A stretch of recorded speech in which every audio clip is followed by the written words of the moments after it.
Corona महामारी के चलते इस बार संसद का मॉनसून सत्र समय से पहले ही खत्म कर दिया जाएगा। लोकसभा स्पीकर ओम बिरला की अध्यक्षता में कल शाम हुई बिजनेस एडवाइजरी कमेटी की अर्जेंट मीटिंग में इस फैसले पर सहमति बन गई है। सूत्रों के अनुसार बैठक में मौजूद लोकसभा के सभी प्रमुख पार्टियों के फ्लोर लीडर ने भी फैसले को मंजूरी दी है। सूत्रों के मुताबिक सरकार 18 दिन के मॉनसून सत्र को कोरोना की चिंताओं की वजह से छोटा करने पर विचार कर रही है। 14 सितंबर से शुरू हुए सत्र को 10 दिन में यानी कि अगले हफ्ते के बुधवार को खत्म किया जा सकता है। सांसद और संसद के कर्मचारी लगातार पॉजिटिव निकल रहे हैं, इसलिए प्रमुख नेताओं में इन्फेक्शन फैलने का डर है। केंद्रीय मंत्री नितिन गडकरी और प्रहलाद पटेल समेत करीब 30 सांसद पहले ही संक्रमित हो चुके हैं, इसलिए चिंता और भी ज्यादा बढ़ गई है। सांसद और संसद के कर्मचारी लगातार पॉजिटिव निकल रहे हैं। लोकसभा के संक्रमित सांसदों में भाजपा के सबसे ज्यादा 12 हैं, वाईएसआर कांग्रेस के 2, जबकि शिवसेना, डीएमके और आरएलपी के एक सांसद संक्रमित हैं। किसान और कृषि से जुड़े विधेयकों को लेकर हो रहे विरोध के बीच कांग्रेस राज्यसभा में सरकार को घेरने की तैयारी कर रही है। पार्टी ने सभी सदस्यों को रविवार को सदन में उपस्थित रहने की हिदायत दी, क्योंकि सरकार रविवार को इन विधेयकों को राज्यसभा में पेश कर पारित कराने की कोशिश कर सकती है। राज्यसभा में एनडीए का बहुमत नहीं है। इसके साथ ही एनडीए के घटक दल यानी शिरोमणि अकाली दल भी इन विधेयकों के खिलाफ है। ऐसे में कांग्रेस दूसरे गैर एनडीए दलों के साथ संपर्क कर रही है। पार्टी चर्चा के दौरान इन विधेयकों को सिलेक्ट कमेटी को भेजने की मांग करेगी। इसके लिए सरकार पर हर मुमकिन दबाव बना रही है। कांग्रेस के एक राज्यसभा सदस्य ने कहा कि हमारी मांग होगी कि सरकार विधेयकों को व्यापक चर्चा के लिए सिलेक्ट कमेटी को भेज दे। सरकार ऐसा नहीं करती और विधेयकों को पारित कराने की कोशिश करती है तो विपक्ष मत विभाजन की मांग करेगा, ताकि यह साफ हो सके कि कौन किसान और कौन भाजपा के साथ है। पार्टी नेता मानते हैं कि सत्ता पक्ष बीजेडी, टीआरएस, वाईएसआर कांग्रेस और एआईडीएमके का समर्थन जुटा लेता है तो सरकार विधेयकों को पारित कराने का आंकड़ा जुटा सकती है।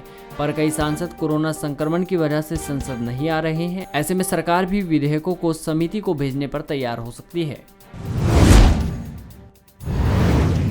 देश भर में 21 सितंबर से 9वीं से 12वीं तक की कक्षाओं के लिए स्कूल खोलने की छूट मिल गई है। हालांकि कई राज्य अभी इसके लिए तैयार नहीं हैं। अनलॉक 4 की गाइडलाइन के तहत केंद्र सरकार ने कंटेनमेंट जोन के बाहर स्कूल खोलने की इजाज़त दे दी है, लेकिन बढ़ते कोरोना केस की वजह से स्कूल प्रशासन और कई राज्य सरकारें खतरा मोल लेने के मूड में नहीं हैं।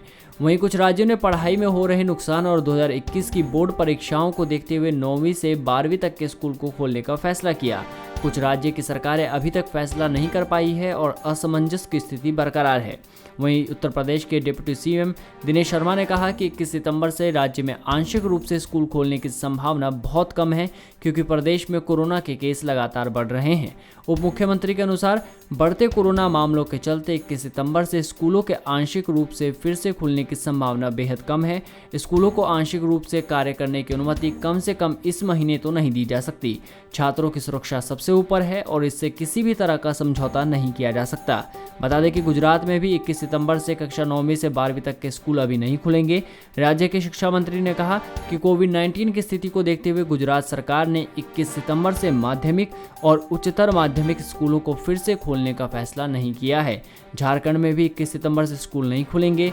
दिल्ली सरकार ने भी सभी स्कूलों को 30 सितंबर तक बंद रखने के आदेश दिए हैं। हालांकि कक्षा 9वीं से 12वीं के छात्रों को स्कूल जाने की परमिशन है। आंध्र प्रदेश की सरकार ने 21 तारीख से स्कूल खोलने की परमिशन दे दी है।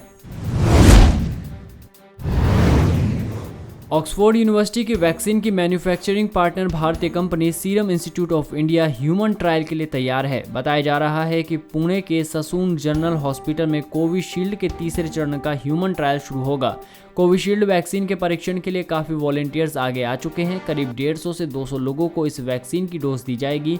ससून हॉस्पिटल ने आखिरी दौर के ट्रायल के लिए वॉलंटियर्स का नामांकन करना शुरू कर दिया है। वैक्सीन के दूसरे चरण का ट्रायल भारतीय विद्यापीठ मेडिकल कॉलेज और केईएम हॉस्पिटल में हुए थे। सीरम इंडिया ने ऑक्सफोर्ड यूनिवर्सिटी की बनाई वैक्सीन की मैन्युफैक्चरिंग के लिए फार्मा कंपनी एस्ट्राजेनेका के साथ समझौता किया है। बता दें कि 15 सितंबर को drug controller general of India doctor VG Somani ने सीरम इंडिया को कोविशील्ड के ट्रायल दोबारा शुरू करने की मंजूरी दे दी थी। डीसीजीआई ने इसके लिए जांच के दौरान अतिरिक्त ध्यान देने समेत कई शर्तें रखी है। भारत में हर दिन कोरोना वायरस के नए पॉजिटिव केस आने का सिलसिला थम नहीं रहा। देश में अब तक कोरोना पॉजिटिव केस की संख्या 53 लाख को पार कर गई है। इनमें से 42 लाख से ज्यादा लोग ठीक हो चुके हैं। वहीं 85,000 से ज्यादा की मौत हो चुकी है।